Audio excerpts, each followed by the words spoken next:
Hello, good morning बच्चों। Nice to see you. जैसा कि हम कैश फ्लो स्टेटमेंट के बारे में डिस्कस कर रहे थे और उस कैश फ्लो स्टेटमेंट में हमने उसकी ऑपरेटिंग एक्टिविटीज के बारे में डिस्कस किया था। उसी फेज में जैसे कि मैं पहले भी आपसे डिस्कस कर रहा था कि हम पहले इसका कंप्लीट परफॉर्मा डिस्कस करेंगे, उसके बाद हम इसके एक एक फेज को डिस्कस करेंगे। प्रीवियस लेक्चर में हमने ऑपरेटिंग एक्टिविटी के परफॉर्मेंस को डिस्कस किया था कि ऑपरेटिंग एक्टिविटी जब cash flow from operating activity निकालनी है तो उसके अंदर हमने किस प्रकार से उसको वो फॉलो करना है। उसी टाइप से अब आगे जब इन्वेस्टिंग एक्टिविटी हमने कैलकुलेट करनी है, cash flow from investing activity, उसमें हमें किस प्रकार से कौन कौन सी आइटम्स को लेना है और फिर फाइनेंसिंग एक्टिविटी में कौन कौन सी आइटम्स को लेना है, क्योंकि operating activity a, investing activity b and financing activity c को हम इसमें जो है इंक्लूड करते हैं।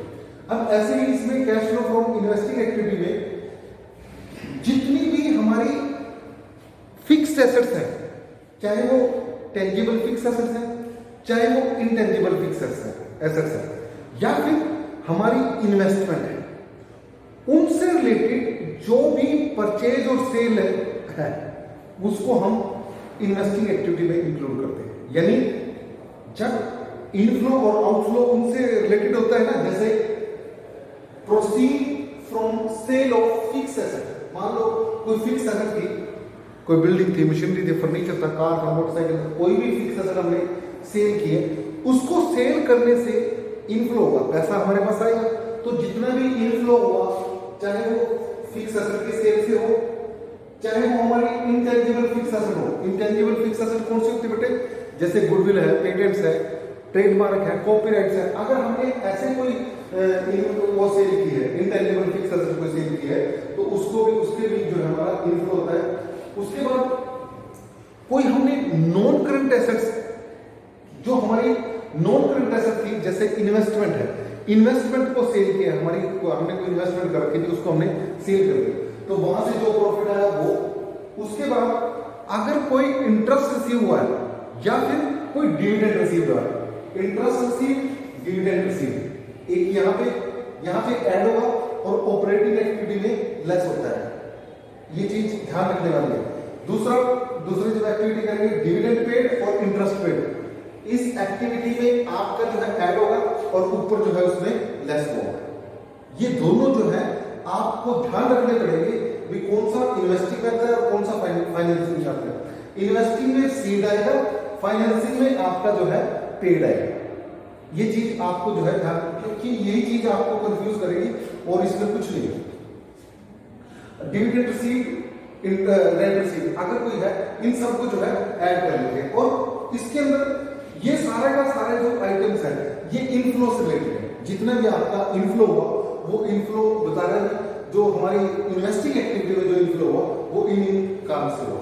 अब जो आउटफ्लो किस किस उससे होगा, कैसे कैसे हो सकता है, जैसे ये सेल है, अगर हम इन्हीं को परचेज करते हैं, कोई फिक्स एसेट परचेज की है, कोई हमने इंटेंजिबल एसेट परचेज की है, या फिर कोई इन्वेस्टमेंट परचेज की है, तो वो हमारा आउटफ्लो के अंदर आता है।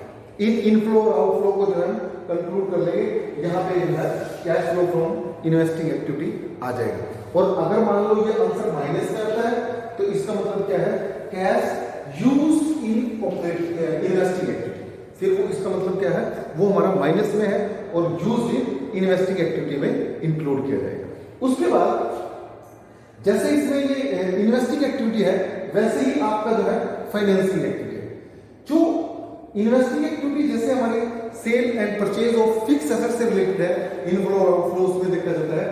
ऐसे ही जो हमारा सी पार्ट है फाइनेंसिंग एक्टिविटी का, वो फाइनेंसिंग एक्टिविटी हमारी जो है उसके अंदर हम फाइनेंस से रिलेटेड एक्टिविटीज रखते हैं। जैसे कोई शेयर्स इश्यू करने, यानी जो हमारे सोर्सेज ऑफ फंड्स हैं उनके इनफ्लो और आउटफ्लो इसके अंदर डील किया जाता है। जैसे जो हमारा इनफ्लो है, इनफ्लो अब किस किस काम से इनफ्लो होगा, किन किन रीजन से इनफ्लो हमारे पास इस एक्टिविटी में होगा। जैसे proceed from issue of shares, अगर कंपनी ने शेयर्स इशू किए हैं कैश में, जब शेयर्स इशू करेंगे तो कंपनी के पास इनफ्लो आएगा। उसके बाद डिबेंचर इशू किए हो, कोई प्रेफरेंस शेयर इशू कैपिटल, चाहे बोर्ड है चाहे ओनर्स फंड है, वो कंपनी ने इशू किए हो तो उस केस में वो इनफ्लो के अंदर इंक्लूड किए जाते हैं। अगर कोई कंपनी ने लोन लिया है, चाहे कंपनी ने बैंक से लोन लिया है, चाहे कंपनी ने फाइनेंशियल इंस्टीट्यूशन से लोन लिया है, चाहे कंपनी ने लोन जो है वो डिवेंचर्स इशू किए हैं, लॉन्ग टर्म है शॉर्ट टर्म है, वो डिवेंचर्स जो मिडिल टर्म लोन है, जब कंपनी ऐसे लोन रेज करती है तो वो भी कंपनी का जो है इनफ्लो के अंदर इंक्लूड किया जाता है। और जैसा कि हम पहले डिस्कस कर चुके हैं, डिविडेंड पेड और इंटरेस्ट पेड फाइनेंसिंग एक्टिविटी के अंदर इंटरेस्ट जो है चाहे लॉन्ग टर्म पे हो चाहे शॉर्ट टर्म पे हो, कोई भी इंटरेस्ट पे किया हो वो सारा का सारा जो है हमारा इसके अंदर ऐड इनफ्लो हो जाएगा, इसके अंदर इनफ्लो के अंदर इसको डील किया जाएगा। Interest paid, just a minute,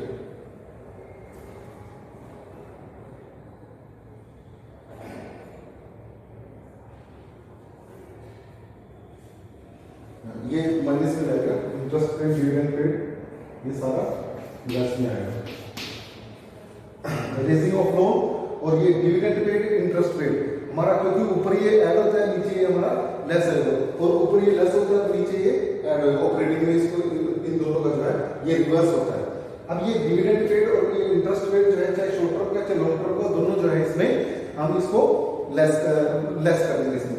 उसके बाद अगर हमने कोई रीपेमेंट की है, चाहे वो हमने प्रेफरेंशियल्स की रीपेमेंट की है या हमने कोई डिवेंचर्स की रीपेमेंट की है या लोन की रीपेमेंट की है, रिडम्पशन और रीपेमेंट ऑफ शॉर्ट टर्म और लॉन्ग टर्म लोन्स किसी भी उसकी पेमेंट की है तो रीपेमेंट की है वो हमारा जो है इसमें माइनस में आ जाएगा।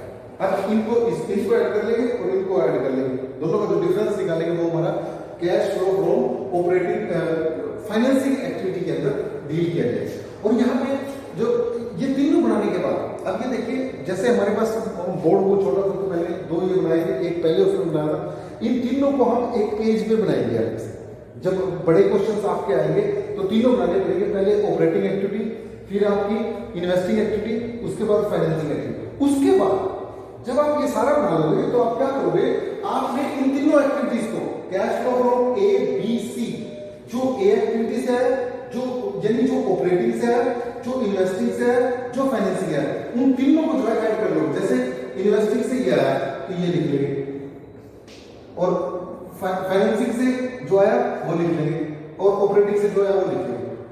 And opening balance of cash and cash equivalents, जो आपको स्टेटमेंट के अंदर कैश और कैश इक्विवेलेंट्स दिए हैं।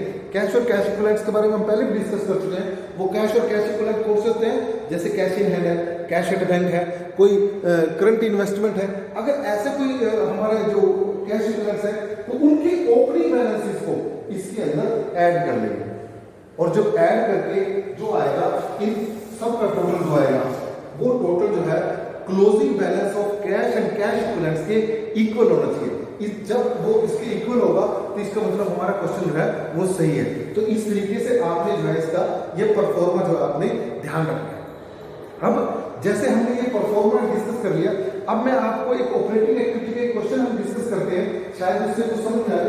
मतलब पेपर के अंदर आपको सिर्फ यही चीज इसी को ध्यान रखना है। अब मैं आपको करता हूँ, इसमें कई बार आपको एडजस्टमेंट भी होती है, मोस्टली आपको जो क्वेश्चन में एडजस्टमेंट भी होगी वो 2 या 3 एक एडजस्टमेंट भी होती है, और वो एडजस्टमेंट मोस्टली जो होगी आपके पास वो sale and purchase of fix asset निकालना हो उसमें, या फिर डिविडेंड से रिलेटेड एडजस्टमेंट हो। पहले देखिए, मान लीजिए आपको प्रोविजन फॉर टैक्स से रिलेटेड कोई एडजस्टमेंट दी हुई, तो जब आपको प्रपोज डिविडेंड या प्रोविजन फॉर टैक्स या फिर फिक्स एसेट के परचेज सेल से रिलेटेड कोई एडजस्टमेंट दी हो, तो उसके लिए इट इज बेटर कि आप उसके लेजर अकाउंट जरूर मेंशन करें। और जब आप लेजर अकाउंट वर्किंग नोट पे बनाओगे तो मैं उसको एक बताता हूं, आपको अगर प्रोविजन फॉर टैक्स अकाउंट बनाना पड़ गया तो आपको कैसे कैसे कहां से बनाना पड़ेगा। देखिए, प्रोविजन फॉर टैक्स अकाउंट कैसे बनते हैं, प्रोविजन फॉर टैक्सेशन अकाउंट। देखिए, प्रोविजन फॉर टैक्सेशन अकाउंट हमारा जो है बेटे लायबिलिटी है, और आपको पता है लायबिलिटी का हमेशा ओपनिंग बैलेंस क्रेडिट होता है, तो हम यहां पर लिखेंगे बाय बैलेंस ब्रोक डाउन। उसके बाद जो हमारा इसका क्लोजिंग बैलेंस है वो हमारा यहां पे रहेगा, बाय बैलेंस कैरी डाउन। उसके बाद आपको जो एडजस्टमेंट दी होगी वो एडजस्टमेंट दो तरीके से दी होगी, या तो एक में लिखा हुआ tax paid during the year,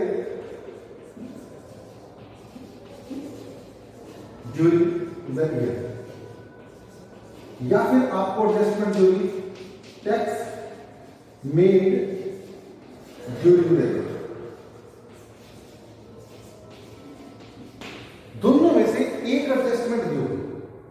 मैं दोनों में जो भी एडजस्टमेंट दी होगी उसके साथ कैसे हमने ट्रीटमेंट करनी है उसको हमने देखा। अगर आपको क्वेश्चन में adjustment they the tax paid during the year, तो आपने बेटे उसको क्या करना है, टू बैंक अकाउंट, यहां पे आपने उसकी एंट्री करेंगे टैक्स पेड की। जब पे करोगे तो आप provision for tax account entry to bank account entry करते हो और उसको यहां पे पेड। उसके बाद हम उसकी बैलेंस शीट फिर डाल देंगे, यहां पे लिखेंगे by adjusted profit and loss account, और ये जो है बैलेंस शीट करा देगा। ये आपका tax made during the year आ गया, टैक्स मेड। इसका मतलब क्या है, इसको हम क्या करेंगे, ऑपरेटिंग एक्टिविटी में इसको जो है ऐड कर दिया जाएगा और इसको टैक्स पेड को ऑपरेटिंग में लेस कर दिया जाएगा, लास्ट में प्रॉफिट में से इसको लेस कर दिया जाएगा। बाकी और किसी को हम कोई एडजस्टमेंट नहीं करेंगे। बाय चांस अगर आपको क्वेश्चन में दे दिया tax made during the year, तो उस सिचुएशन में बेटे क्या करोगे, पहले आप यहां पे लिखोगे, फिर इनका टोटल करके ये दिया होगा आपको, यहां पे बैलेंसिंग कराएंगे और tax paid during the year, और टैक्स पेड जो है आप ऑपरेटिंग एक्टिविटी में लेस करोगे और मेड को जो है नीचे, मेड को ऊपर ऐड करोगे ऑपरेटिंग एक्टिविटी में, और नीचे इसको जो है पेड को नीचे लेस करोगे। जब जो आपके पास profit after change in working capital, उसके बाद जो प्रॉफिट आता है उसके अंदर लास्टली जो है आप उस बैलेंस को टैक्स पेड को जो है लेस करोगे। जबकि अगर आपके पास क्वेश्चन में प्रोविजन फॉर डिविडेंड दिया हो, प्रपोज डिविडेंड दिया हुआ, तो उसके अंदर आपने क्या करना है, जो टैक्स पेड है, टैक्स पेड आपको क्वेश्चन के अंदर जब दिया होगा तो आपने क्या करना है, जो टैक्स पेड है वो ऊपर ऐड करना है और नीचे टैक्स मेड को जो है नीचे लेस, प्रपोज डिविडेंड को नीचे जो है लेस करना है फाइनेंसिंग एक्टिविटी। तो ये चीजें आपको इसके अंदर ध्यान रखनी पड़ेगी। जो ये जो प्रोविजन फॉर टैक्स अकाउंट है ये भी आपको बनाना पड़ सकता है अगर आपको क्वेश्चन में एडजस्टमेंट्स आ जाए। अगर आपको टैक्स पेड दिया है तो टैक्स पेड यहाँ आएगा, टैक्स मेड दिया है टैक्स मेड यहाँ आएगा, दोनों में से एक जो है वो आपकी बैलेंसिंग कराएगी। उसके बाद कई बार आपको क्वेश्चन में फिक्स एसेट अकाउंट बनाना क्या होता है, वो फिक्स एसेट अकाउंट जब बनाना होता है तो आप देखिए उसमें इसको क्लास में आएंगे, उस फिक्स एसेट अकाउंट का भी आपको जो है पता होना चाहिए। सबसे पहले क्योंकि जो फिक्स एसेट है वो हमारी एसेट होती है और एसेट्स का ओपनिंग बैलेंस डेबिट होता है, टू बैलेंस होता है। फिक्स एसेट का ओपनिंग बैलेंस हम डेबिट में लिखेंगे, तो नेचुरल है इसका जो क्रेडिट बैलेंस है बाय बैलेंस कैरी डाउन हो जाएगा, क्लोजिंग कर देगा। उसके बाद जो आपने मशीनरी सेल की है उसको आप क्या लिखोगे, बाय बैंक अकाउंट, ब्रैकेट में लिखा होगा सेल ऑफ मशीन, मशीन जो सेल की। उसके बाद उस मशीनरी पे जो डेप्रिसिएशन लगा है, उसके बाद by profit and loss account. अगर तो उस मशीनरी को बेचने में आपको लॉस हुआ तो डेबिट साइड, क्रेडिट साइड, और अगर प्रॉफिट हुआ तो डेबिट साइड, तो profit and loss account bracket में प्रॉफिट, दोनों में से। फिर आप क्या करोगे, इसको जोड़ लोगे, जो बैलेंस शीट निकल आएगी वो आपका यहां पे आएगा टू बैंक ब्रैकेट में परचेज है। इसका मतलब क्या हुआ, ये जो बैलेंस शीट है ये हमने ड्यूरिंग द ईयर परचेज की है, समझ रहे हो बात को?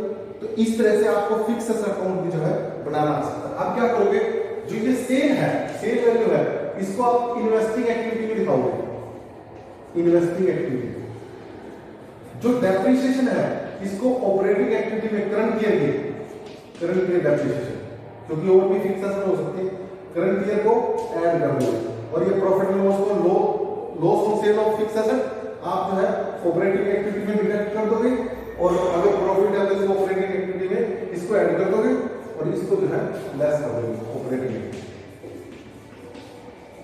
जो परचेज है ये इन्वेस्टिंग एक्टिविटी में आउटफ्लो। कई बार आपको क्वेश्चन में जो है वो एक्यूमुलेटेड डेप्रिसिएशन अकाउंट में देना पड़ सकता है। वो एक्यूमुलेटेड डेप्रिसिएशन अकाउंट जब दिया होगा तो उसका आपने कैसे बनाना है, क्योंकि एक्यूमुलेटेड डेप्रिसिएशन अकाउंट आपका जो है लायबिलिटी होता है, तो इसका क्रेडिट बैलेंस जो है क्रेडिट बैलेंस लिखिए by balance opening balance credit होगा, बाय बैलेंस ब्रोट डाउन यहाँ पे क्लोजिंग बैलेंस यहाँ पे लिखोगे टू बैलेंस कैरी डाउन। उसके बाद जो मशीनरी आपने सेल कर दी उस मशीनरी पे जितना डेप्रिसिएशन अब तक लग चुका है उसको आप यहां लिखोगे टू मशीनरी अकाउंट, ये वाला। उसके बाद क्या करोगे, यहां से by adjusted profit and loss account, इसको जो ये आएगा ये आपका करंट ईयर का डेप्रिसिएशन आएगा और इसको आप ऑपरेटिंग एक्टिविटी में ऐड कर देता हूं। यदि जब आपको प्रोविजन फॉर टैक्सेशन अकाउंट दिया है तो उस सिचुएशन में आपने इस तरीके से इसका जो है प्रोविजन फॉर टैक्सेशन अकाउंट जो है यहां पे आप लिख सकते हो प्रोविजन फॉर टैक्सेशन अकाउंट।